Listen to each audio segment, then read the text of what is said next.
So, this is a message from Cal Cohen. He's one of the head design. I think he is the head of PvP class balancing. He's certainly the face of it right now.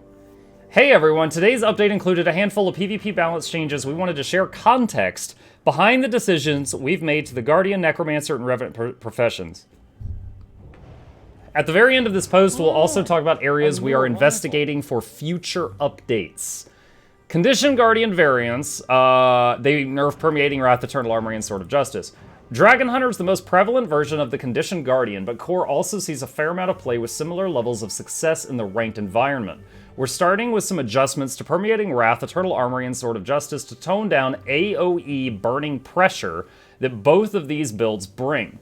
Eternal Armory in particular is a trait we're evaluating for a game-wide functional change to better normalize the burning potential for all spirit weapons. Chat, when's the last time you saw a spirit weapon used offensively that wasn't the spinny sword? Those of you that don't play Guardian, did you know they have others? They have a bow, a hammer, and I think something else, maybe a shield or something. You never see them because the sword's so good.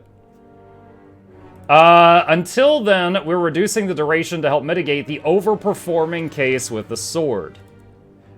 Rune of the How Dare You! Rune of the Trapper is notably unscathed. I have been saying this for weeks. I fear that because of Dragon Hunter, they're gonna nerf it with a blindfold and a shotgun. And it's going to hit me with its collateral damage, just like when they changed all shouts to commands when they nerfed Sick'em Sniper. I got hit by that and I wasn't even playing it.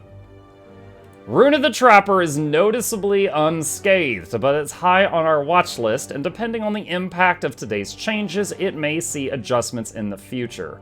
Let me really quickly go down here, because I typed a response. Hold on, Control F, no. Nope. Oh, is it on page 2? It might be on page 2. There we go. All right, so I wrote, thank you for the changes. I had one concern reading this I want to bring up. If you choose to nerf Rune of the Trapper, please remember that Guardian is not the only class that uses it. Back when Sick'em Sniper was running rampant, a change was made that converted Ranger shouts into commands so that they couldn't interact with Rune of the Soldier anymore. Although this helped with Sick'em Sniper in a small way, it also killed many other Ranger builds that were nowhere near as busted. I hope that if you choose to nerf Rune of the Trapper, because of the recent Guardian epidemic, that there won't be collateral damage. So that's what I said about that. I'm worried about that because Guardians are so good, freaking other people are getting nerfed is what I am scared of. All right, next topic. Minion Necro. The Flesh of the Master, so that's pet health nerf, and Death Nova, that's pet health explodey damage. We made some small adjustments to Minion builds last month, and we're making a couple more today to bring it more in line. While it's somewhat interesting how Minion Mancer matches up against some of the meta side-nosers and higher tier play, from a balanced philosophy point of view, we don't want AI-heavy builds to be a pillar of the PvP meta. That sentence scares me, and I'll tell you why. Ranger... The damage a Ranger does is only comparable to another class if you include the pet in the calculations. If you remove the pet because you don't want AI-centered things, it's literally worse than every other class. Okay? So if you say, we don't want AI-heavy builds to be a pillar of the PvP meta, well, that's Minion Mancer, that's Mesmer in some cases with their clones. That's all Rangers. That sentence concerns me. But that goes back to the Guardian thing. Guardian, they would just literally throw the spinny sword out. It would proc like 3 different talents and give you 10 to 20 burns if you got caught in it. You know, it was just like, And then they just watch their DPS skyrocket. Minion Mancer has been overperforming in ranked for quite a while. And as Condition Guardians get brought down in power level, we want to make sure players can keep enemy minions in check. I like how they imply here the only thing that could counter Minion Mancers was Condition Guardians. And because they're nerfing Condition Guardians, they better bring down the Minion Mancers at the same time. What? They're like, since we're nerfing the only people that can possibly handle Minion Mancers, I guess we'll soften up Minion Mancers. We're shaving down their overall health and slightly reducing the punishment of killing them in melee range. Support Guardian, Standard Ground, Pure of Heart, Virtue Resolve, Shield of Judgment. Last month we shaved down Support Spellbreaker for a bit, which left Core Guardian as the premier support build in the meta. We consider the current state of Core Guard overtuned relative to where we want support builds to be, and we're shaving a few pieces before looking at potential buffs to Tempest and Spellbreaker supports. Oh god, help us. Part of this decision is due to the general slowness of the meta right now. They do remember Druid exists, right? You never get to see a healing Druid in PvP. That's just not allowed. Part of this decision is due to the general slowness of the meta right now, and as that shifts over time, we'll continue to evaluate the sweet spot for support builds. Ventari Revenant. Energy Expulsion, Blinding Shrews, and Surge of the Mist. Ventari Rev is getting a similar adjustment to Druids play PvP, only as side noters, just to bump people backwards, apparently. Actually, they just nerfed that, so no. Ventari Revenant is getting a similar adjustment to its knockback that we made to Ranger Greatsword. Called it. Maintaining its crowd control while reducing the decap threat. We're also taking this opportunity to clean up a troublesome interaction with the low cooldown Ventari heal and Blinding Truths by adding an internal cooldown. Ah, that's where the issue was. Lastly, Surge of the Mist is getting a slight cooldown increase as a general defensive shave across all Revenant builds. There are some additional concerns about the overall bulk and sustain of the build, even outside its decap potential. We'll touch a little more on our plans here near the end of the post. Shiro Renegade. Charge Mist nerf, Phase Traversal nerf, and Surge of the Mist nerf. Renegade has continued to perform well since its birth. After the changes to its Might generation, and we're making a few follow-up adjustments. Charge Mist stand out as a trait that enables a lot of Renegade's most powerful sequences, while generally breaking the expectations of Revenant energy cost, and we want to bring it down a bit before further evaluating other key pieces of the build. We were considering whether 10 or 15 energy was the right number, or even some unusual numbers in the middle like 12. There are other numbers that don't end in 0 or 5? But we leaned a bit on the heavier side here while not touching too much else. It's a number that can come back up a little as we evaluate the impact and look at other potential changes. Phase Traversal is getting a slight cooldown increase to reduce both the chase potential and overall map mobility of both Renegade and Herald. Power Herald. The Infused Light, Phase Traversal, and Surge of the Mist nerfs. In addition to the other general Revenant changes, Herald is also getting a minor adjustment to Infused Light, thank God. Infused Light is another case that we're evaluating for a functional change, but in the meantime, we're taking the opportunity to slightly reduce the duration as another shade to the defensive capabilities. Okay, so, one, I agree that Infused Light needs a nerf, and the same with the, I forget the name of it, the Warrior ability where they turn incoming damage into healing. However, that's not how I would have done it. Were it me, I would say have it cap with your maximum health. So for example, if you have 20,000 maximum hit points, after you've inverted 20,000 damage into healing, so no matter where your health was, you are full and overhealed, have it end early. So in a 1v1, probably wouldn't matter. In a 1v50, you're running through a freaking Zerg in World v World, they should be able to break it early.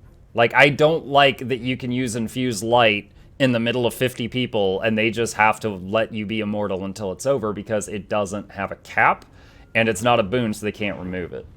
But that's how I would do it, and I am not in charge. That's just my thoughts. We're being a bit cautious with directly reducing Revenant damage, both here and with Renegade, while looking at speeding up the general pace of the meta. Where are you reading that? Here's a link. Okay, looking ahead to the future. The thing most notably missing from today's update is Scourge. When today's changes are being finalized internally, Mender Scourge was starting to show some strong results in automated tournaments, but it wasn't too widely played yet. There were some consideration to whether it warranted early adjustments, but we usually like to gather more data, including reviewing future win rate statistics and observing gameplay before acting. Ultimately, we decided against rushing anything for today, given what we've seen since then. It is something that we want to address sooner rather than later, and we're currently looking to some adjustments for the next release. It's true. They do like to gather data before they make changes. For example, after, kind of testing the waters and seeing if we sound like we like the idea of alliances, they've waited 3 or so years to see how the community feels about that. Something else that we've been evaluating is the state of the Mender Amulet. The general pace of the game right now is slower than we'd like to see. Mender plays a big part in this, both through the strength of the bulkier support builds that have been played meta directly, both Spellbreaker and now Core Guardian, compared to the previous metas with Tempest, as well as the more sustain-oriented side node builds that tend to stalemate fights. The other main component of combat pacing is the amount of damage available. Looking back at something like pre-nerf Grenade Hollowsmith, for all of the problems it had, it was very good at pushing Yeah, it was very good at pushing damage. It could one-shot people. It could hit you for 20k. What? Okay. That's like some guy to the archery range. Like, look, I know when that guy brought the bazooka last week, it broke a lot of rules, but you have to admit, he hit that target and all other targets. Like, what? Why would you use that as an example? It was very good at pushing damage and combating bunker play. We're wary of bringing back damage up to that level. Yeah, because it was insane. We want to start with some adjustments to sustain before re-evaluating damage. To that end, we're looking at removing Mender and Martial amulets. Great, chat. There's currently 4 amulets that give healing power. They're removing 2 of them. We're going to be down to 2. There's none with concentration. There's going to be 2 left with healing power. Great success. Pack it up, boys. Call it a win. Adding an improved version of Sigil of Transference. Increased outgoing healing. We got to use a Sigil to heal now. To make up for some of the healing loss for support builds. I still think they forgot Druid exists. There would also include a few adjustments for healing sources that are more heavily impacted by this shift. Notable among those are Selfless Daring and Elemental Bastion, as well as Call of Valor, which does not benefit from transference. Overall, some sources would heal allies for a bit more, and some would heal for a bit less than they do with Mender, but self-healing of support builds would be lower. Side node builds that currently play Mender would also be pushed into Avatar Amulet, hopefully resulting in fewer stalemates and increased kill potential. Why do you want us all dead? We still want dedicated support builds to be a viable choice. We've removed We've removed all concentration amulets. We're about to remove 2 of the last 4 healing power amulets. But we want supports to remain a viable choice. This reminds me of the Flat Earth Society's Facebook group page that says we've got members around the globe. And the reply is like, reread what you just said slowly.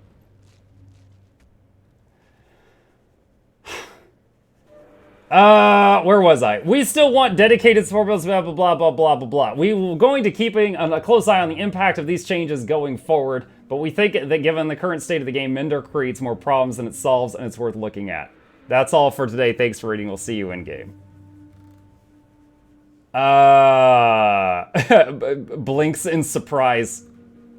Good communication. It's good that they're communicating. I'll give it that. Like, I don't agree with some of these changes, but I agree that it's good that they're communicating. I like that. Talking about the amulets. Happy to see communication. Barrier across the board needs to be nerfed. Really good communication, blah, blah, blah, blah. Can there be targeted buffs next round? Coughs and Warrior. Shut up, you just don't know how to play. Dude.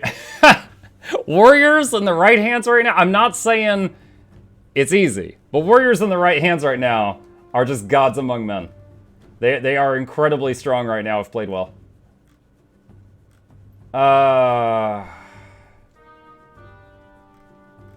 Dude, I'm worried about those amulet things. Okay, well, that is that. Those are the changes. Are they removing those amulets from PvE? No. PvP only. They're removing them from PvP. Like, hold on. Can I see it from here? It's like right here. If I go to the amulets, go to healing power, there's freaking 4. There's 4 options. There's Sage, Mender, Marshall, and they said we want to push people to use freaking Avatar. Which is 500 healing power, 500 vitality, 0 toughness. So are they just getting rid of all the 1,000 healing power amulet? Yeah, they are. They're just getting rid of all the 1,000 healing power amulets. So there will basically be no amulets where healing power is the primary stat, from if I'm understanding this correctly. Why remove them and not adjust the numbers? Rude ship.